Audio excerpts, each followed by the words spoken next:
Boa noite aos internautas da TV Vale na Rede. Nós voltamos aqui com o segundo bloco do debate virtual entre os candidatos a presidente do Brasil, José Serra e Dilma Rousseff. Candidato José Serra, pedimos calma para o senhor, afinal de contas o senhor está falando para 1 milhão de pessoas em todo o mundo. Eu vou lhe formular uma pergunta e quero uma resposta direta. Candidato José Serra, o senhor quer ou não quer o apoio da candidata Marina Silva para o segundo turno? Puta merda, ele no ar! Estou aqui trocando ideia com o meu amigo Fernando Henrique. Fernando, eu estou aqui na TV Vale na Rede e preciso falar com a Marina Silva, Fernando. O que os internautas acham de tudo isso então, Serra? Os internautas acham que se eu receber o apoio da Marina, eu tenho muito mais chance de ganhar, viu? Dá uma ligadinha pra ela então.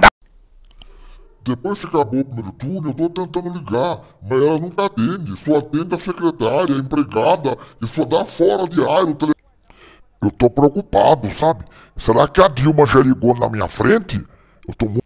Bom, o candidato José Serra avacalhou tudo. Aqui é um debate entre candidato. Como é que o candidato José Serra traz o Fernando Henrique aí, entra no debate e participa? Pô, assim não dá, Serra. Bom, vamos passar para a candidata Dilma agora, Dilma Rousseff. Dilma, o candidato José Serra aí protestou aí o casamento homossexual e também o aborto. Por favor, Dilma Rousseff, é a sua vez.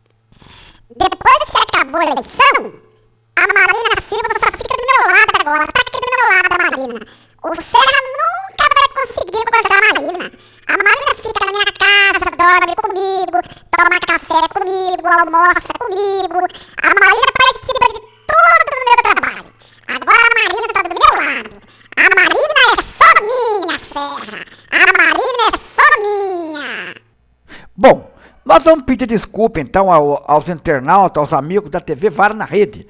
O que era para ser um debate político promovido pela TV Vale na Rede tá muito esquisito. A candidata aí Dilma Rousseff parece que tá aí soltando a franga pro lado da Marina Silva. O próprio candidato José Serra tá usando brinco aí na foto. Então tá muito confuso.